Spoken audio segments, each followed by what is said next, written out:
कितनी गंदी सी बदबू आ रही है, जैसे कि कोई बरसों से नहाया ना हो। नाना जी, आपके पास से इतनी गंदी सी स्मेल क्यों आ रही है? अरे नहीं, ये मैंने क्या बोल दिया? मीनल की बात सुनकर उसकी पांचों नंद चिढ़ गईं और उन्होंने अपने कदम पीछे को कर लिए। वहीं जैसे ही उन पांचों की नजर अपनी माँ पर पड़ी तो वो भी उन्हें तिरछी सी नजरों से घूर रही थी। भाभी, आपने घर में आते ही बदबू को ही सूंघा? जब काम ऐसे करोगी कहलवाने वाले तो फिर सभी नोट ही करेंगे। खैर बहू, आजा, मैं तुझे तेरे कमरे में छोड़ आती हूँ। गंगा ऐसे बोलकर अपनी नई बहू मीनल को उसके कमरे तक ले आई। मीनल को अपनी सास और नंदों के बीच की बात बिल्कुल भी समझ में नहीं आई थी। मीनल की आज ही बस एक नॉर्मल से परिवार में शादी हुई थी, जिसमें उसकी 5 नंद, सास ससुर और मीनल का पति था। अगले दिन माँ जी, रिद्धिमा, राशि, रागिनी, रोशनी और रीमा में से तो कोई भी नाश्ते के लिए नहीं आया। मैं बुला कर लाऊं क्या? नहीं बहू, रहने दे, उन्हें बुलाने से कोई फायदा नहीं है। वो महारानियां तो अपने कमरे में ही नाश्ता करती हैं। कमरे में ही नाश्ता? माँ, क्यों हमें हमेशा बुरा बनाती रहती हो? आ तो गए हैं हम। रीमा, ये कैसी अजीब सी बदबू आ रही है तुम्हारे मुंह के अंदर से? तुमने ब्रश नहीं किया है क्या? आपको बस बदबू ही आती रहती है, जब देखो बस ऐसी बदबू वैसी बदबू। बुरा मत मानो, मैं तुम्हें चिढ़ाने को थोड़ी ना बोल रही हूँ। सच में एक अलग सी बदबू आ रही है। वैसे तुम पांचों में से किसी के भी बाल वगैरह भी गीले से नहीं लग रहे। तुम्हें नहाना नहीं है? अरे बहू, ये तीनों की तीनों बहुत ज्यादा आलसी हैं। ये सर्दी में नहाती नहीं है। मुंह भी इनका किस्तों में धुलता है, इसीलिए ये ऐसे ही सड़ी सी सड़न मारती ही रहती हैं। क्या ये नहाती नहीं है? क्या सच में ऐसा है? हाँ, और वैसे भी सर्दी में कौन सा पसीना आता है या फिर मौसम गर्म होता है जो नहाने की जरूरत पड़े। ऐसा ही कहा, सर्दी में नहाना तो बस बीमारियों को ही दावत देना है और हम बीमार नहीं पड़ना चाहते, जिसकी वजह से हम नहाते नहीं हैं। अब क्या आप बस हमें ताने ही मारती रहेंगी? नाश्ता देना हो तो दीजिए, नहीं तो हम जा रहे हैं अपने कमरे में। ऐसे बोलकर पांचों नंद ही वहां नाश्ता करने को भी नहीं रुकी और अपने कमरे में चली गईं। मीनल बस उन्हें रोकती रह गई और बाद में मीनल अपनी सास से बोली, माँ जी, क्या सच में ये पांचों पूरी सर्दी नहीं नहाती हैं? हाँ बहू, कितना ही कह लूं, लेकिन ये मजाल है कि सारी सर्दी बाथरूम के पास भी भटक जाए। लेकिन ये तो सही नहीं है माँ जी। क्या मैं इन्हें मोटिवेट करके देखूं नहाने के लिए? बेटा, बड़े बड़े सूरमाओं ने इन्हें मोटिवेट करना चाहा, लेकिन ये मोटिवेट होने वालों में से नहीं है। सूरमाओं की बात अलग थी माँ जी। अब अगर मैंने इन्हें नहाने की आदत ना बनवा दी ना, तो मेरा नाम भी मीनल नहीं। मीनल ने तभी सोच लिया कि अब वो अपनी नंदों को नहला कर रहेगी और उसने अपनी चाल खेली। सभी नंदे मुंह फुलाए कमरे में बैठी हुई थी। मीनल उनके पास नाश्ता लेकर गई। ये लो, तुम सभी तो बुरा मान गई। आप बात ही बुरा मानने वाली कर रही हो तो हम क्या करते? अच्छा सॉरी, मैंने अगर ज्यादा बोल दिया हो तो। अब नाश्ता कर लो। और हाँ, मैं तो बताने आई थी कि आज माँ जी ने मेरे आने की खुशी में घर में पूजा रखवाई है। आसपास के लोग भी आएंगे, तो तुम लोग भी नहा धोकर रेडी रहना। मीनल ऐसे बोलकर अपनी नंदों के कमरे में से आ गई। पूजा में आने के लिए तो इन्हें नहाना ही पड़ेगा। वह मीनल क्या दांव खेला है? मीनल काफी खुश थी अपनी समझदारी पर। देखते ही देखते 1-2 घंटे यूं ही बीत गए और पूजा के लिए पड़ोसी घर में आ गए। मीनल भी अपनी नंदों को बुलाने उनके कमरे में गई, लेकिन अरे ये क्या, तुम सभी तो ऐसे ही रजाई में बैठी हुई हो, नहाई नहीं तुम पांचों? सोचा तो कई बार था कि नहा ले, लेकिन फिर मन ने कहा कि सर्दी में क्या नहाना। तुम नहाई नहीं तो इसका मतलब तुम पूजा में शामिल नहीं हो पाओगी। हाँ तो ना सही, आप शामिल हो जाओ, मैं सोने दो। भाभी, लाइट बंद करके चली जाना। मीनल को उनकी सुस्ती पर ताज्जुब हो रहा था। उसका पहला प्लान अपनी नंदों को नहलाने का फेल हो चुका था। मीनल की पांचों नंदों के बिना ही पूजा हुई। ऐसे ही अगले दिन मैं खुद से ही वादा कर चुकी हूँ कि इन पांचों को नहला कर रहूंगी। कल का मेरा पूजा वाला प्लान तो फेल हो गया था, अब आज क्या करूं? आइडिया। मीनल ने फिर से दिमाग चलाया और वो अपनी नंदों के कमरे में गई, जहां वो पांचों ही घोड़े बेचकर सो रही थी। उठ जाओ, सुबह हो गई। क्या है, लाइट क्यों जलाई? जल्दी से उठ जाओ और नहा धो लो। जानती हो, आज तुम पांचों के ही दोस्त हमारे घर आ रहे, आज पार्टी है। घर आ रहे? लेकिन किस लिए? अरे किस लिए आएंगे, मैंने बुलाया है। जल्दी से उठो और रेडी हो जाओ। मीनल काफी एक्साइटमेंट में अपनी नंदों को सब बता रही थी, लेकिन उन्हें आलस और सुस्ती के सिवा कुछ भी न दिखाई देता था न सुनाई। मीनल को लगा था कि अपने दोस्तों के बारे में सुनकर उसकी नंदें नहा लेंगी, लेकिन ऐसा कुछ नहीं हुआ। पांचों नंदों के दोस्त टिप टॉप होकर उनके घर आ गए और वो अपने कमरे में से सड़ी हुई सी बाहर आ गई। अरे दिमा, व्हाट्स रॉन्ग विद यू? ये क्या हालत बनाई हुई है तूने अपनी? बाल बिखरे बिखरे और कितनी गंदी लग रही हो तुम। हे भगवान, ये पांचों तो अभी भी नहीं नहाई। ये इंसान है या किसी गंदी नाली के कीड़े? यार वो बस सर्दी। कितनी गंदी बदबू आ रही है तुम्हारे मुंह के अंदर से। रिद्धिमा यार बुरा मत मानना, लेकिन तुम पांचों ही बहनें बहुत गंदी बदबू मारी हो। सॉरी भाभी जी, आपने हमें इतनी प्यार से बुलाया था, लेकिन हम सब यहाँ नहीं रुक पाएंगे। पांचों नंदों की सहेलियां उनके मुंह पर ही बेइज्जती करती हुई चली गईं, जिसके बाद पांचों नंदों का मन बना कि वो नहा लें, लेकिन वो नहीं नहाई। ऐसे ही रोजाना सिलसिला जारी था। मीनल रोज किसी न किसी तरह उन पांचों को नहलाने का प्लान बनाती थी, लेकिन वो फेल हो जाता। ऐसे 1 महीना निकल चुका था और आज के दिन। माँ जी देखिए, ये नया साबुन आया मार्केट में, बहुत अच्छा है। एक बार नहाओ और सारी गंदगी साफ हो जाती है। तुम लोग इसे यूज करना चाहोगी? नहीं, आप ही कीजिए, आपको ही साफ देखकर हमें अच्छा लग जाएगा। मीनल की नंदे आलस के आगे किसी भी चीज की बातों में नहीं आती थी। मीनल 1000 कोशिशें कर चुकी थी उन्हें नहलाने की, लेकिन कभी भी वो कामयाब नहीं हुई, जिसकी वजह से अब मीनल ने हार मान ली थी। ऐसे ही सिलसिला जारी था कि एक दिन मीनल की एक नंद उसके पास आई। भाभी, बहुत खुजली हो रही है सर में गंदगी बेहिसाब है, जिससे खुजली हो रही है। आओ मैं तुम्हारे बालों में तेल लगा देती हूँ, खुजली कम हो जाएगी। मीनल ने ऐसे बोलकर जैसे ही कंघी अपनी नंद के सिर में चलाई तो उसके सिर के बहुत सारे बाल कंघी में ही निकल आए। हे भगवान, मेरे बाल! भाभी क्या मैं गंजी हो गई? नहीं, लेकिन गंजी होने की कगार पर ही हो। रीमा, अब तुम मेरी बात को सीरियसली ले लो। जाओ जल्दी से नहा कर आओ, और हाँ, शैम्पू की अगर बोतल लग जाए पूरी तो पूरी बोतल ही लगा लेना। जाओ जल्दी से खुद को साफ करो, नहीं तो सारी सुंदरता ना इस गंदगी में ही मिल जाएगी। और अपनी बाकी की बहनों को भी बोलना कि वो भी नहा धो ले। मीनल की बात को रीमा ने अब सीरियस लिया, क्योंकि उसे अब गंदा रहने का नुकसान देखने को मिला था। कुछ ही देर बाद वो नहाकर आ गई, जिसके बाद बाकी की आलसी बहनों ने भी स्नान किया। और बस भगवान, मेरे ज्यादा बाल ना निकले भगवान, बस ज्यादा नहीं। क्या हुआ भाभी, क्यों हंस रही हो? आखिर मैंने तुम्हें नहलवा ही दिया। कैसे? वो कंघी में बाल मैंने नकली लगाए थे, जिससे मैंने रीमा को डराया। मुझे बस ये झूठ ही तुम्हें नहलाने का आखिरी रास्ता लग रहा था। वैसे ईमानदारी से बताना कि कैसा लग रहा है नहाकर? बिल्कुल ऐसा लग रहा है जैसे गंगा नहा ली हो। गंगा की बात पर सभी हंस दिए। नहाने के बाद पांचों नंदों को ही बहुत अच्छा महसूस हुआ था। अब उन्होंने सोच लिया था कि वो ऐसे गंदी नहीं रहेंगी। अब पांचों ही नंद नहाने लगी थी और अब सब कुछ ठीक हो चुका था।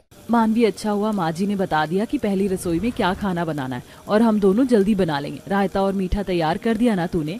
हाँ दीदी, मैंने वो खाना तैयार कर दिया। मैं सोच रही हूँ आपके साथ जल्दी से पूरी बनवा देती हूँ, फिर प्लेटिंग करेंगे। तभी नंद पूनम आती है। भाभी आप ये सब क्या बना रहे हो? आप दो भाभी हो, कम से कम एक तो मेरी पसंद का खाना बना दो। मुझे ना फ्रूट कस्टर्ड बहुत पसंद है।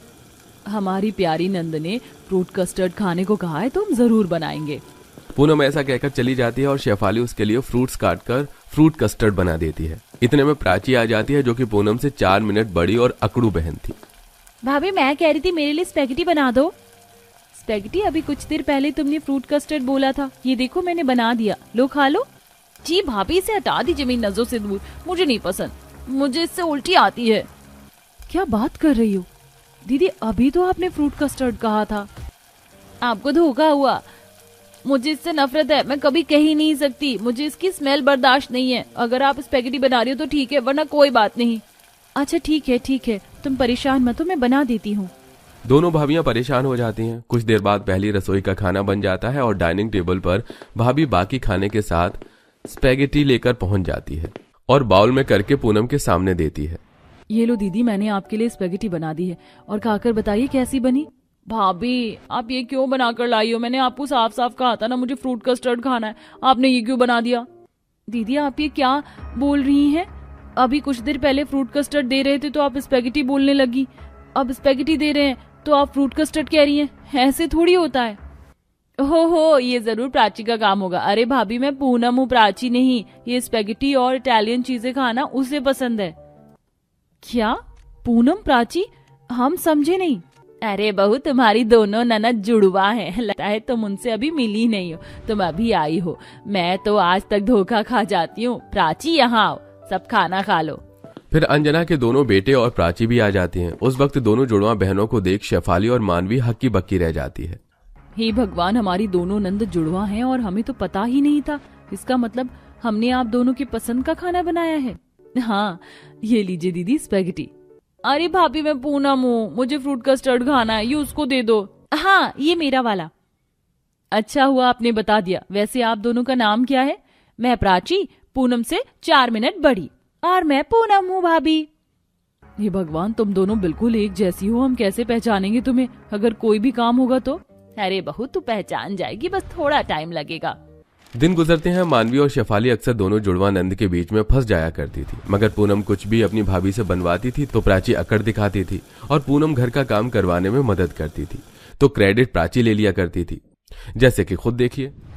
भाभी, मैं रोटी बना दूं? वैसे दीदी, हमने खाना बना लिया, आप आराम कर लीजिए। अरे नहीं, बर्तन गंदे हैं ना, मैं साफ कर देती हूँ। ठीक है। पूनम झूठे बर्तन साफ कर देती है। कुछ देर बाद कबाड़ी वाला घर आता है। मानवी और पूनम ढेर सारी रद्दी निकाल रहे होते हैं और उसे दे रहे थे। तब प्राची वहीं होती है। ओहो, अभी तो स्टोर रूम में और न्यूज़पेपर और बेकार बुक्स पड़े हैं। अरे दीदी, आप लेकर आ जाइए। ओहो, मेरा काम करने का बिल्कुल मन नहीं कर रहा। भाभी, अभी तो मैंने रसोई में आपके साथ काम करवाया था, आप उस प्राची से क्यों नहीं कहती? मैं पूनम हूँ, थक चुकी हूँ। अच्छा ठीक है, मैं उसको कह देती हूँ। पूनम दीदी।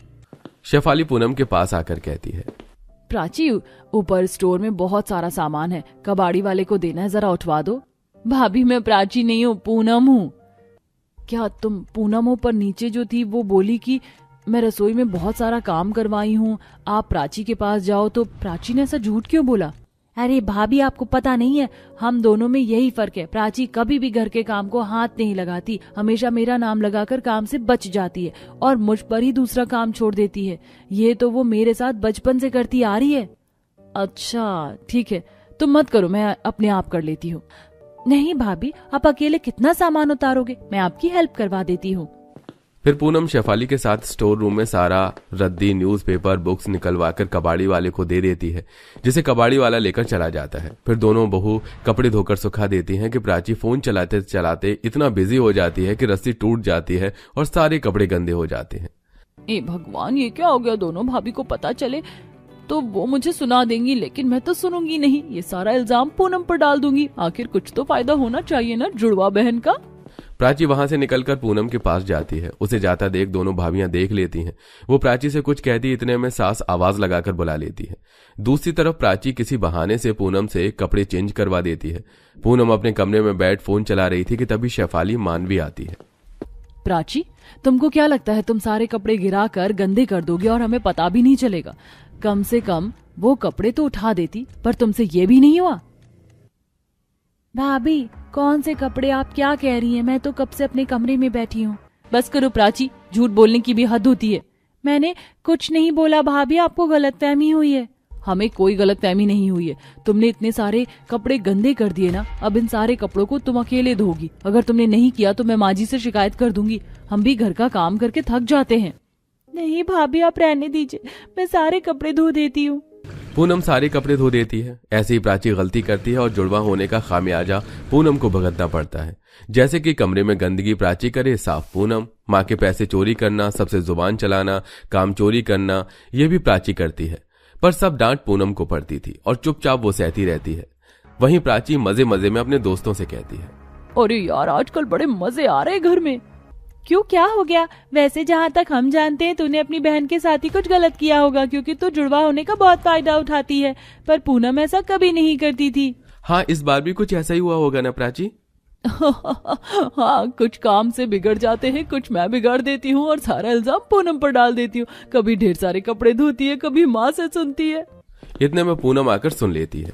प्राची, तू पागल है या तू मुझे बेवकूफ समझती है कि मुझे ये सब पता ही नहीं होगा? मुझे सब पता है कि सारे काम तू बिगाड़ती है, सब मुझे सुनना पड़ता है। एक दो बार का समझ आता है, लेकिन मैं दोनों भाभी से कब तक छुपा के रखूंगी कि इस घर की लाडली आज्ञाकारी प्राची ही सबसे ज्यादा बिगड़ी हुई है। बता, क्यों करती है तू ऐसा? सिंपल सी बात है, मैं क्यों सुनूं जब सुनने के लिए तू है। मेरी चुप्पी का फायदा मत उठा प्राची, कहीं आगे जाकर तुझे भुगतना ना पड़े। अरे तू जा। मैं ये सुन आंखों में आंसू लिए पूनम घर चली जाती है। वहीं दोनों भाभी खाना बनाकर सबको देती हैं कि अंजना 2 तोले के कंगन पॉलिश करने के लिए मानवी से कहती है। पर अगले दिन प्राची से दोस्त की गाड़ी से एक हादसा हो जाता है, जिसके बदले उसका दोस्त जेल जाने को कहता है या 2 लाख रुपए मांगता है। इसी डर के चक्कर में प्राची अपनी मां के सोने के कंगन निकालकर सुनाल से बदले में पैसे लाकर दोस्त को दे देती है। शाम में जब मानवी सास के कंगन निकालने जाती है तो उसे कुछ नहीं दिखता, जिससे घर में शोर मच जाता है। ए भगवान, मेरे 2 लाख के कंगन कहाँ चले गए? माँ जी, मुझे तो लगता है ये भी पूनम ने लिए हैं। सुबह यही आपके कमरे में झाड़ू लगाने गई थी। नहीं भाभी, झाड़ू लगाने के बाद मैं आपके साथ मंदिर गई थी। आपने मेरे कलावा भी बांधा था। भला मैं माँ के कंगन क्यों चोरी करूंगी? मुझे तो लगता है तूने ही किया है। ज्यादा भोली मत बन। मानवी, मुझे दाल में कुछ काला लग रहा है। पूनम ऐसा नहीं कर सकती। हाँ दीदी, पता तो है आपको दोनों बहन में से एक शरीफ है। अब ये दोनों जुड़वा बहनों में से कौन है ये पता लगाना होगा। माँ जी चिंता मत कीजिए, हम आपके कंगन को ढूंढते हैं। मानवी शेफाली घर के पास की सारी सुनार की दुकान पर जाकर जुड़वा बहनों की फोटो दिखाते हैं। एक दुकान पर शक होता है और वो सीसीटीवी निकलवाती है कि सीसीटीवी में शेफाली कुछ देखती है। मानवी ध्यान से देखो, सुबह से पूनम मेरे साथ है। मैंने उसके हाथ पर कलावा बांधा था। इसका मतलब सीसीटीवी में पूनम नहीं प्राची है जिसने माँ के कंगन को चुराया। और आज तक जिसने हमें ज्यादा परेशान किया वो भी प्राची ही थी, पर हमने पूनम को सुनाया। आपने बिल्कुल ठीक कहा दी। अंकल जी, सीसीटीवी की फुटेज हमें दे दीजिए, जरूरत है। और वो कंगन आप किसी को देना मत, वो हमें वापस दे दीजिए। ये लीजिए पैसे। घर जाकर जुड़वा नंद की दोनों भाभी प्राची का भांडा वीडियो दिखाकर सबके सामने फोड़ देती हैं। बताओ प्राची, अभी तुम झूठ बोलोगी क्योंकि तुम्हारे हाथ में कलावे का धागा भी नहीं है। बताओ तुमने ऐसा क्यों किया और तुम्हारी वजह से पूनम को कितना कुछ सहन करना पड़ा। पूनम, तुम आकर बता भी तो सकती थी। भाभी मैं क्या बताती, ये हमेशा मुझे फंसा देती है। अब बोलेगी प्राची तू भी। हाँ, ये सब मैंने किया क्योंकि मुझे 2 लाख रुपए का नुकसान हो गया था मेरे दोस्त की गाड़ी का, वरना वो मुझे जेल भेज देता, इसलिए मैंने कंगन चोरी कर लिए। प्राची, जरा सी भी शर्म आती है तुझे? बस मैंने तय कर लिया है, अब मुझे तेरी शादी करनी ही होगी क्योंकि तू सुधरने से रही।